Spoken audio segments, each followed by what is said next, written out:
The signal came on a Tuesday. Not a dramatic Tuesday. Not a Tuesday that had any reason to be remembered. It was the kind of Tuesday where people were late to work, where coffee went cold on desks, where someone's cat knocked a glass off a counter and nobody was home to hear it. It was the most ordinary Tuesday in the history of ordinary Tuesdays, and then, at exactly 9:47 in the morning, every screen on Earth went white. Not dark. Not black. White. Like the whole planet had been handed a blank piece of paper and told to pay attention. Marcus Webb was sitting in his office at the International Communications Monitoring Agency in Geneva when it happened. He was 43 years old, and he had spent 19 of those years doing a job that most people thought was either pointless or paranoid, monitoring deep space frequencies for anything that wasn't natural. Pulsars made noise. Solar winds made noise. Dying stars made noise. Marcus had spent nearly 2 decades learning the difference between the universe talking to itself and the universe talking to someone specific. When the screens went white, Marcus didn't panic. He pushed his glasses up his nose, picked up his cold coffee, took one sip, set it back down, and said quietly to his colleague Diane sitting 3 desks away, "Diane, pull up the origin vector on whatever just hit the global broadcast grid." Diane, who was 29 and had only worked there for 2 years and had never once believed anything interesting would happen, stared at her monitor with her mouth slightly open. "Marcus," she said carefully, "it's not coming from space." He looked up. "What?" "It's not coming from space," she repeated. "It's already here. The signal is broadcasting from inside our atmosphere. From multiple points simultaneously. They are already inside the atmosphere, Marcus. They didn't approach. They just appeared." Marcus set his coffee down very slowly. On every screen, on every phone, on every billboard, on every television, in every bar and hospital and classroom and bus station on the entire planet Earth, the white screen held for 3 more seconds, and then text appeared. Clean, black, perfectly formatted in every language simultaneously. Every language. Not just the major ones. Not just English and Mandarin and Spanish. Every language. Extinct ones. Regional dialects. Languages spoken by fewer than 200 people in mountain villages that had no televisions and no internet. And yet somehow, those 200 people looked up from whatever they were doing and found words written in their tongue on surfaces that had never carried electricity. The message was short. Read. People of the planet designated Sol 3. You are hereby addressed by the Votharin Collective Governing Assembly, the recognized administrative body of 4,847 inhabited worlds across this galactic region. Your world has been assessed. Your species has been evaluated. Your continued independent existence has been reviewed by full council vote. The result of that vote is as follows. Earth is to be formally absorbed into the collective as a Category 7 dependent territory, effective in 30 of your planetary rotations. Compliance is expected. Resistance is noted as statistically pointless. A delegation will arrive within 48 of your hours to begin transition proceedings. We wish you a calm and orderly process. And then the screens went back to normal. Someone's YouTube video resumed. A weather forecast returned. A child's cartoon came back on mid-sentence. And Earth, all 8 billion of it, sat in total silence for about 4 seconds. Then it absolutely lost its mind. The first 48 hours after the message were, by any honest account, complete chaos, but not the kind of chaos anyone expected. There were no mass riots. There was no global breakdown of civilization. There were no governments launching missiles at the sky in a fit of territorial pride. There were arguments, yes. There were emergency sessions of every governing body on the planet. There were philosophers and priests and scientists all talking over each other on every broadcast channel available. There were people who cried. There were people who laughed. There were people who drove to their parents' houses in the middle of the night just to sit in the same room with them. But the civilization held. Surprisingly, stubbornly, the civilization held together. In Washington, in Beijing, in Brussels, in Nairobi, in every seat of power that mattered, the same conversation was happening in parallel. Quiet rooms, bad lighting, too much coffee, serious people asking the same serious question. What do we do? Marcus Webb was flown to a location he wasn't allowed to name within 6 hours of the signal. He sat in a room with 43 other people. Linguists, physicists, psychologists, military strategists, 2 philosophers, 1 anthropologist who specialized in first contact theory, and a woman named Dr. Helen Soraya who had written her doctoral thesis on the sociology of power asymmetry between technologically unequal civilizations. Helen was 51, originally from Tehran, now based in Toronto, and she was the calmest person in the room. She sat with a cup of tea, a notepad and a mechanical pencil, and she said almost nothing for the first 3 hours. She just listened. At hour 4, when the military strategist had finished explaining in exhaustive detail why conventional resistance was mathematically impossible, and when the political scientist had finished explaining why symbolic gestures of defiance would likely result in disproportionate consequences, and when the room had arrived at a kind of exhausted silence that felt like surrender without anyone having said the word, Helen spoke. "I want to ask a question that nobody has asked yet," she said. "Has anyone in this room actually read the message carefully? Not the content, the structure, the assumptions built into the language." The room looked at her. "They said our continued independent existence was reviewed," she said. "They said resistance is statistically pointless. They said compliance is expected." She tapped her pencil on the notepad. "Every word in that message assumes a specific kind of response from us.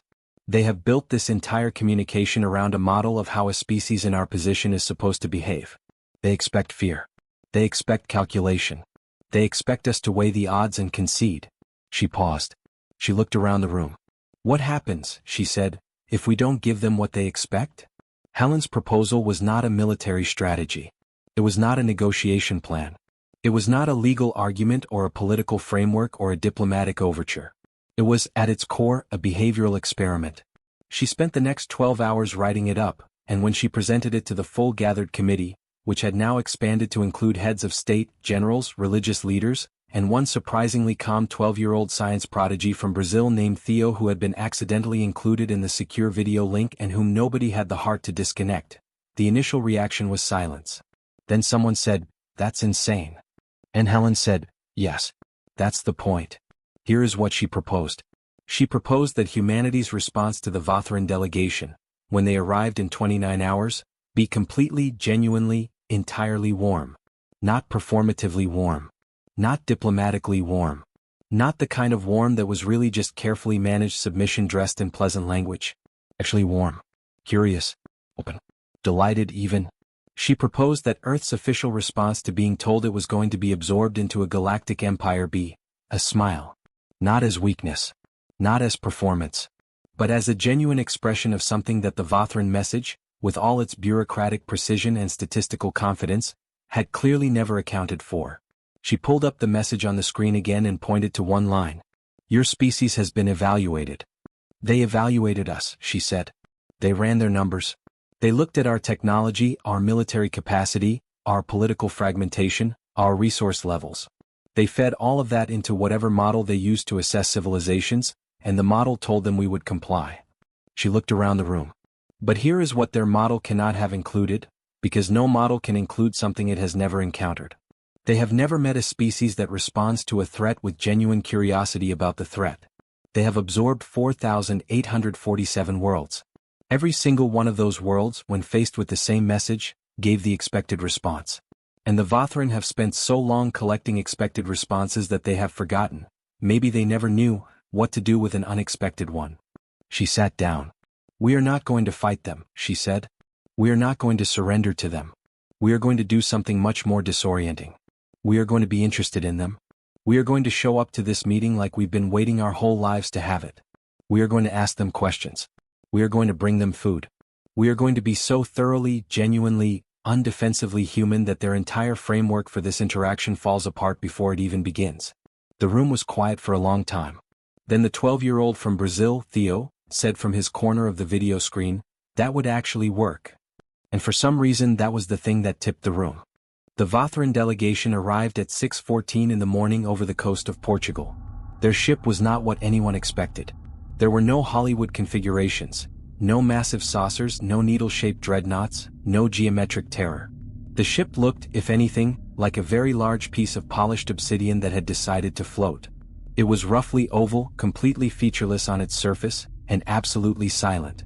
It descended through cloud cover and held position at 400 meters above a pre-designated open field outside Lisbon that had been selected, marked, and carefully cleared of everything except a large, simple, open-sided tent structure, because Helen had insisted that the meeting happen outside. Not in a bunker, she had said. Not in a military facility. Outside in the open air in the morning. Let them see sky. Let them see grass. Let them see that we are not hiding and we are not arming. Under the tent there was a long table. On the table there was coffee. There was tea. There was an extraordinary spread of food from every region of the planet, carefully, deliberately assembled by a team of chefs who had worked through the night. There were dates from Morocco. There were dumplings from Shanghai. There was bread from a bakery in Sao Paulo. There was fruit, cheese, pastries, and in the center of the table, because Helen had specifically requested it and nobody could argue with her by that point, there was a small vase with 3 yellow wildflowers. The delegation that descended from the ship was 3 individuals. They were tall, about 2.5 meters. Their bodies were bilaterally symmetrical but with 4 arms, each arm ending in 6-fingered hands that moved slightly even when the rest of the body was still, like the hands were always thinking separately from the mind. Their skin, if it was skin, was a deep, matte gray-blue, and it had a texture that was less like a surface and more like a pattern, the way the grain of wood is not on wood but is wood.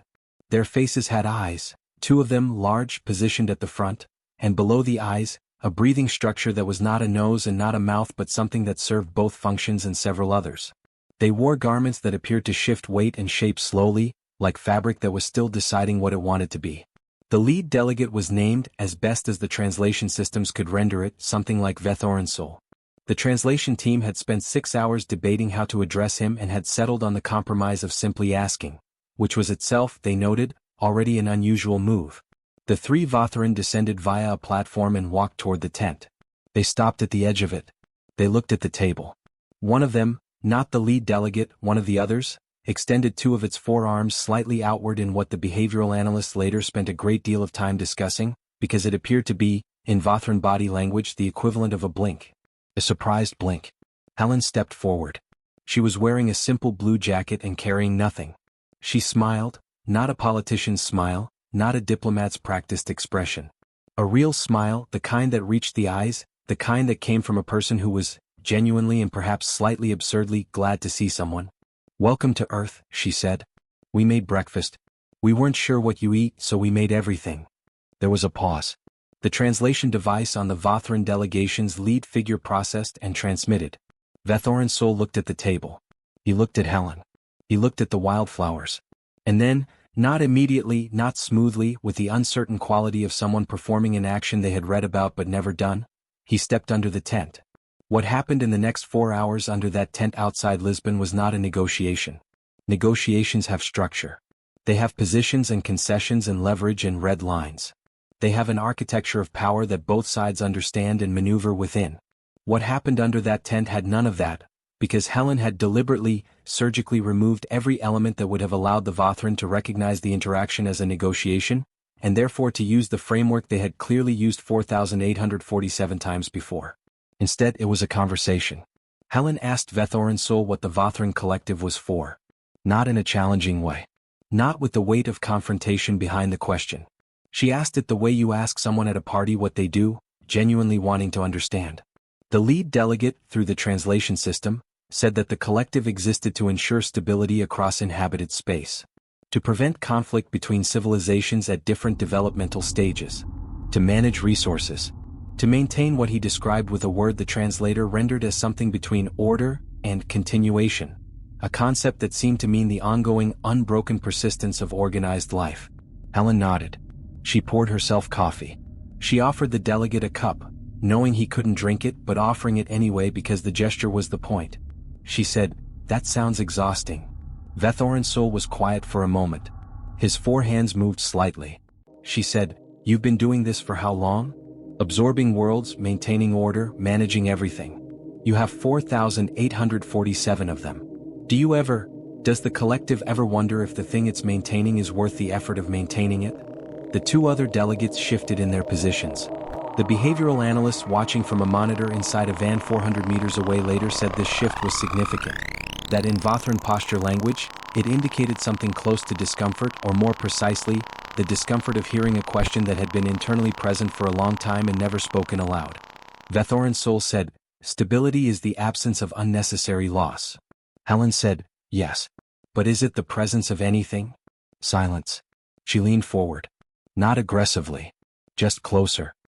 "Here is what I want you to understand about us," she said. "We are not stable. We have never been stable. We have wars and famines and political collapses and catastrophic mistakes, and we have been on the edge of destroying ourselves more times than I can count. If you ran your model of us again with all of that included, and I'm sure you did, The model probably marked it as evidence of inferiority. Evidence that we need management. She paused. But here's what the model can't see. Every single one of those disasters taught us something.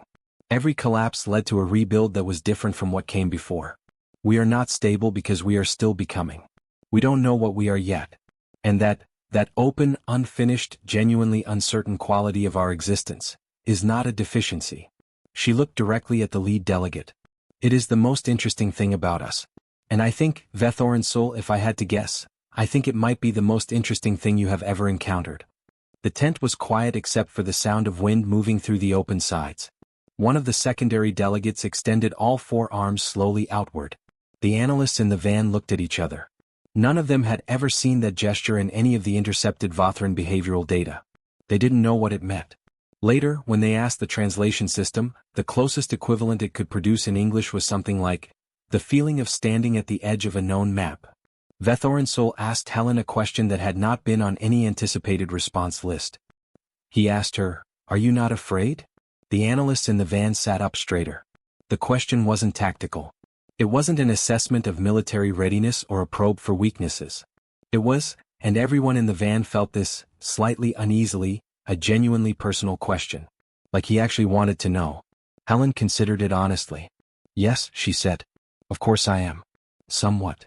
"Then why do you not show it?" "I am showing it," she said. "This is what afraid looks like on me. I'm just also curious and interested and a little bit amazed that this is happening. I can be more than one thing at a time. That's sort of our thing." Votharin Soul's hands moved again in that separate thinking way. "On every world we have approached," he said, "the species either," the translation system paused, reaching for the right word, "calcifies," or dissolves. They become rigid with resistance or they collapse into submission. We have not encountered a third response. "Until now," Helen said.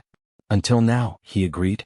She offered him the wildflowers from the vase in the middle of the table. Not as a symbol. Not as a diplomatic gesture with meaning preloaded into it. She just picked them up and held them out the way you might hand someone something and say, "Here, look at this, isn't it something?" He looked at the flowers for a long time. His breathing structure moved slowly. "On our world," he began and then stopped. "Please," Helen said. "Tell me." And this was the thing that no model, no strategic plan, no military calculation had predicted and no diplomatic framework had prepared for.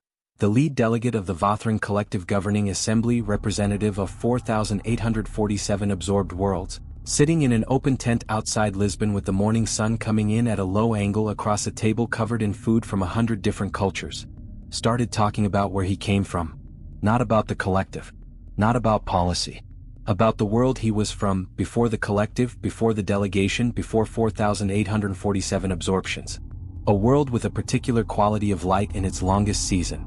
A world where the ground in certain regions had a sound when you pressed it, a low hum like a frequency just below hearing that you felt in the bones of your feet. He had not been to that world in a very long time. He had not spoken about it in a longer time than that. Helen listened. She did not hurry him. She did not take notes. She did not look back at the van or signal the analysts or manage the moment. She just listened the way you listen to someone who has not been listened to in a while. And when he finished, she said simply, "Thank you for telling me that." And Votharin Soul sat for a moment in a stillness that was different from all his previous stillnesses. His hands were completely still. For the first time since he had arrived. Inside the monitoring van, Marcus Webb had been watching everything on a screen and running his own quiet calculations. He was not a diplomat. He was not a philosopher or a strategist. He was a signal analyst, a man who had spent 19 years listening to the universe for patterns, for meaning in noise, for the difference between a thing that was random and a thing that was trying to communicate. And he was watching Votharin Soul's hands. The hands moved constantly, had moved constantly since the delegation arrived, in small, semi-independent patterns that the behavioral team had noted but not decoded. They had assumed it was a nervous system artifact. Unconscious movement, the way humans drum their fingers or tap a foot. Marcus didn't think that. He had been watching the pattern for 4 hours and he had been quietly recording it and running it through every frequency analysis tool he owned, and at 10:23 in the morning, with the sun now fully up and warm coming through the van's windshield, he sat back in his chair and said quietly to no one in particular, "They're transmitting." The analyst next to him turned. "What?" "The hand movements. They're not incidental. They're a secondary communication channel." He pulled up his analysis. "Look. The pattern is too structured to be autonomic. There's a rhythm. It's not continuous speech, it's more like, he searched for the right word, annotation. Commentary. He's talking to us out here and at the same time he's transmitting a separate signal back to the ship. Reporting to someone? The analyst asked.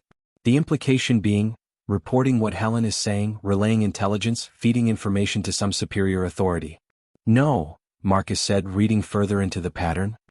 Not reporting. It's not structured like a report. He stopped. He looked at the hand movements again. He looked at them very carefully. It's closer to notes, he said slowly. Like someone writing in the margins of a book. Like he's thinking out loud. On a frequency only the ship can receive. He looked up. He's processing what's happening in there. Out here. In real time. This is what he does when he encounters something he doesn't have existing notation for. The whole van was quiet. He's never needed to do this before, Marcus said. In 4,800 absorptions, he has never needed to think this hard about what's happening in the room. At noon, one of the secondary Votharin delegates asked, through the translation system, if they could see more of Earth. Not imagery. Not data. Not a surveillance survey. They wanted to walk. Helen didn't hesitate. She stood up, gestured toward the field and said, of course. What followed was, in all serious historical analysis, the strangest walk in the history of interstellar relations. 2 Votharin delegates, Votharin Sol remained at the table, his hands still moving in their notational rhythm, walked across an open Portuguese field in the late morning with Helen, Marcus, who had climbed out of the van when Helen waved him over, a linguist named Priya who had been there from the start, and a local man named Antonio who was a farmer who owned the field and who had refused to leave it on the grounds that it was his field and nobody had asked him to go anywhere specifically, and who had spent the morning watching everything from a safe distance with a thermos of coffee and an expression of deep personal stubbornness. Antonio fell into step beside one of the secondary delegates the way you fall into step beside a neighbor. The Votharin delegate was approximately a meter taller than Antonio and appeared to weigh several times what Antonio weighed and was a completely alien being from another world who had arrived as part of an annexation delegation. Antonio offered him coffee from the thermos. The delegate looked at the thermos. He looked at Antonio. He extended one of his forearms, just one, and accepted the thermos the way you accept something from someone who is clearly going to be offended if you don't. He didn't drink it. He didn't know how to drink it. He held it for the length of the walk. When they reached the far end of the field where Antonio's grove of old olive trees began, trees that were, as Antonio explained through the linguist, over 300 years old, the secondary delegate stopped walking. He stood in front of the oldest of the trees and was very still. His hands were doing something that Marcus, who had come to watch hand movements the way other people watched faces, identified as entirely new notation. Something he hadn't written in the language of those hands before. After a long moment the delegate said, through the translation system, "This is alive." "Yes," said Helen. "It has been alive for," the translation system struggled, "for longer than most of our diplomatic vessels have been in service." "Yes. And it knows nothing about us." "Correct," said Helen. "And it doesn't need to. It was here before us. It'll probably be here after us. Just, gross. It doesn't know it's remarkable. That's part of what makes it remarkable." The delegate stood in front of the 300-year-old tree for a while longer. Antonio, who had been watching with the serious expression of a man watching someone look at something he loves, reached out and put his hand on the bark of the tree in the casual, familiar way you touch something you have touched 10,000 times. The delegate watched his hand on the bark. And then, slowly, with a deliberate quality that made everyone who saw it go very quiet, he raised one of his own 4 hands and placed it on the bark, next to Antonio's hand. Just for a moment. Then he lowered it. He didn't explain it. He didn't have notation for it. He just turned and walked back toward the tent. That night, the Votharin ship remained in position above the field. No additional communications came from the collective. The ship sat in the dark sky, featureless and silent, and Earth, which had spent the day oscillating between various states of collective anxiety and collective bewilderment, watched it and waited. Inside the secured facility, Helen and Marcus and the team reviewed the day. They had recordings. They had analyses. They had 17 competing interpretations of every gesture and every silence. Marcus put his analysis of the hand notation on the screen. "I can't decode the content," he said. "I don't have a Votharin language key for this secondary channel. But I can read the volume in a loose sense. The frequency of notation. How much he was writing?" He showed a timeline graph of Votharin Soul's hand notation throughout the day, with the intensity of the notational activity on the vertical axis. The graph went up in 3 major spikes. The first was during Helen's speech about humanity being unfinished, still becoming. The second was during the silence after he spoke about his home world. The moment after Helen said, "Thank you for telling me that." The third, and by far the highest spike, was not from inside the tent at all. It was time-stamped during the walk in the field. It was during the moment when the secondary delegate placed his hand on the tree. Votharin Soul had been watching from the tent, too far away to be involved, and at that moment he had been transmitting on the secondary channel at a rate Marcus's instruments had not previously recorded. He was watching the hand on the tree, Marcus said. And he was writing more than he has written in the entire day up to that point. Helen looked at the graph for a long time. He reported this to the collective, she said. He sent something to the ship, Marcus said. Whether the ship related to the collective or it's his private notation or something else entirely, I don't know. But yes, he sent something. Helen sat back. Then the collective knows, she said quietly. Knows what? Someone asked from the back of the room. She thought about how to say it. That this one is different, she said. Not because we're powerful. Not because we can fight them. But because something happened today that has not happened in 4,847 times before. He came here with a script. We didn't follow the script. And now he's, she paused, revising. Votharin Soul requested a second meeting on the morning of the second day. He came alone. Not with the delegation. Without the formal translation array, just the smaller personal unit he wore at his collar. He came to the tent and the table was set again and Helen was there and Marcus was there and Priya the linguist was there and because he had simply appeared again at the edge of the field as if this was now a thing he did in the mornings, Antonio was there with his thermos. Votharin Soul sat. He looked at the wildflowers. Someone had put fresh ones in the vase. He looked at them for a moment. He said, I have contacted the governing assembly. Helen waited. I have recommended a delay in the transition proceedings for Soul 3. Helen waited. The assembly has requested my reasoning. He paused. I have provided it. I have told them that this world has presented data points that our current categorical frameworks do not adequately account for. That absorbing it according to standard Category 7 protocol at this stage would result in the loss of, his translator paused, reaching, of something that our current models do not have a word for because our models were not built to preserve it. Helen said, what did the assembly say? They asked me to define the data points. And? I could not define them in terms the assembly's language currently contains. He looked at the wildflowers. This is a difficulty. Yes, Helen said. I imagine it is. He was quiet for a moment. On the 3112th world we absorbed, he said, there was a civilization that composed sound structures. Music, I believe your term is. The absorption was conducted efficiently. The civilization was integrated. The music, he stopped. The music stopped. Not because it was prohibited. It stopped because the conditions that produced it no longer existed. The people were preserved. The music was not. He looked at Helen. I have thought about that world more often than is statistically relevant to my function. Helen didn't say anything for a moment. Then she said very gently, what was it like? The music. And he told her. He described it the best he could through a translation system that was visibly struggling, and what came through was incomplete and approximate, but what came through was enough.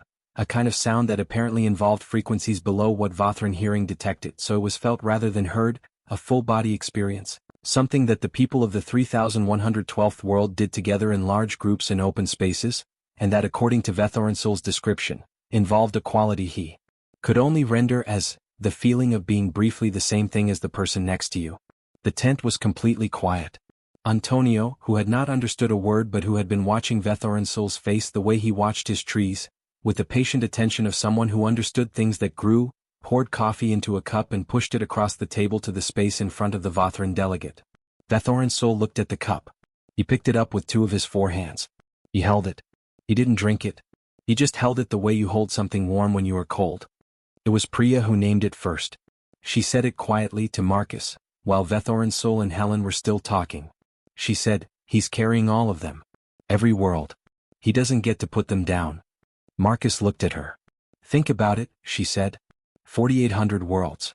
Every one of them came to the table with their fear and their calculations and their surrender or their defiance, and he processed all of it according to the framework, and the framework told him it was fine, it was stable, it was continued. And so he kept going. World after world after world. And the weight of it, she shook her head, the framework never gave him a way to feel the weight of it. Because the framework said everything was fine. She looked at the table. At the cup in Votharin Sol's 4 hands. Ubis ymjhi, from now for me, she said softly. That's what he's doing right now. Something in him is saying Ubis ymjhy. From now, for me, I have to account for what I've been doing. He came here with a script and we didn't follow the script, and now he's standing at the edge of his own map, and he has to actually look at it. All 4,800 worlds of it. Marcus was quiet for a while. Is that good for us? He asked. Or complicated? Both, Priya said. Definitely both. A man carrying that much weight, finally feeling it, he could go either way. He could decide it's too much to feel and close it back down. Or he could do something with it. She paused. That's why how Helen handles the next part matters more than anything else. Inside the tent, Helen appeared to have arrived at a similar understanding through her own route. She said to Votharin Sol, "You don't have to decide anything today." He looked at her. "I know the assembly is waiting," she said. "I know you have 30 days, 29 now. I know there is a framework and a process and 4,847 precedents pointing in one direction. I'm not asking you to overturn all of that today. I'm just asking you to," she searched for the word, "to not be done thinking. To let this stay open a little longer. The way we stay open. The way we haven't finished yet." Votharin Sol's hands moved. Slowly. The notation was the slowest and most deliberate Marcus had recorded. "What you are asking," Votharin Sol said, "is for me to present to the governing assembly an argument they have no category for." "Yes," Helen said. "In a language that does not contain the concepts required to make the argument." "Yes." "For a world that their models have classified as statistically unremarkable." "Yes," Helen said. "I know. I'm sorry it's hard. I'm asking anyway." Votharin Sol set the coffee cup down. He looked at it for a long moment. Then he said, "On my world in the longest season there is a word. It does not translate. The closest your system can render it is," the translator paused for a long time, "Caro. It means something like, the specific quality of light at the moment just before a very long darkness ends. Not the light of full morning. The first suggestion of it. The change in the quality of the darkness that tells you something is about to shift." He looked up at Helen. "I have not used that word in a very long time," he said. "I did not expect to use it here." The Votharin Collective Governing Assembly did not receive a recommendation for immediate absorption of Sol 3. What they received, transmitted by Votharin Sol on the evening of the second day, via the same secondary channel that Marcus had been monitoring, was something unprecedented in 4,847 absorptions. Something the Assembly's entire administrative structure was not architecturally designed to process. It was a request for a new category. Not Category 7. Not Category 6 or -8 or any of the existing designations. A new one. Votharin Sol argued, in the Assembly's language with all its limitations, pushing against the edges of what it could contain, that Sol 3 represented a civilizational type the current taxonomy had no notation for. Not inferior in development. Not superior in capability. Simply structurally different in a way that made absorption as currently defined the wrong tool. Like using a map of one territory to navigate a different one. The map wasn't wrong. It was just the wrong map. The Assembly debated it for 11 days. On the 12th day they sent back a response. They did not grant the new category. They did not agree to defer absorption indefinitely. What they sent was something more careful and more significant than either of those things. They sent a delegation of observers. Not enforcers. Not administrators. Observers. A team of Votharin scholars and cultural archivists who had, in the Assembly's own formal language, been assigned to study Sol 3 before any further transition proceedings. An indefinite assignment. With no current end date. Which was, in the language of a body that had absorbed 4,847 worlds on predictable timelines, the closest thing to "I don't know yet" that the collective had ever formally said. Votharin Sol delivered this news to Helen in the tent on the 12th morning. He also told her something else. Something off the record, outside the translation system's official log. He said it and Priya translated it quietly and didn't put it in the written report, because it wasn't the kind of thing that belonged in a report. He said, "The Assembly asked me why I recommended the delay. They asked me what happened here that was different. I told them about the table with the food. I told them about the tree. I told them about the music of the 3,112th world. He paused. I told them about the wildflowers. He looked at the vase. Someone had put fresh ones in again. They did not understand the wildflowers. I could not explain them. But I told the assembly, this world keeps putting flowers on the table. Even now. Even knowing we are still here. They put the flowers there because it makes the table better. Not because it changes anything strategically. Just because it is a more beautiful table with them than without them. Helen didn't say anything. That is not a thing our models contain, Votharin said. The act of making something beautiful when the outcome is still uncertain. The act of setting a table for someone who came to take your home. He paused. I do not know what to do with this yet. But I could not leave without telling you, I am taking it with me. SYMJHY. From now, for me, this is something I carry. He stood. He looked at Helen. He looked at Marcus. He looked at Antonio, who was leaning against a tent post with his thermos and his stubborn morning face. He did not smile. His face was not built for it and he didn't try to force it. But his hands, those four always thinking hands, went briefly, completely still. And then they made one single, deliberate motion that Priya recognized from the notation Marcus had tracked. The very first gesture. The one from the first day, when the delegation had first walked under the tent and seen the table. The surprised blink. Performed deliberately this time. Not surprise. Something chosen. Helen watched the ship rise silently back through cloud cover. She watched it until it was gone. She stood in the field with the morning sun coming in and the old olive trees at the far edge and an unremarkable Portuguese breeze moving through the open tent behind her. Marcus came to stand beside her. Did we win? He asked. She thought about it for a moment. I think, she said, we were the first world in 4847 to make them ask a question they didn't come here with. She paused. That's not winning. That's something better. She turned back toward the tent. It's Caro. She smiled. Not because everything was resolved. Not because the collective had backed down or Earth had triumphed or the story was over. She smiled because the darkness had shifted. Because something in the quality of it had changed. Because the long morning was not here yet, but the first suggestion of it was. And because the flowers were still on the table.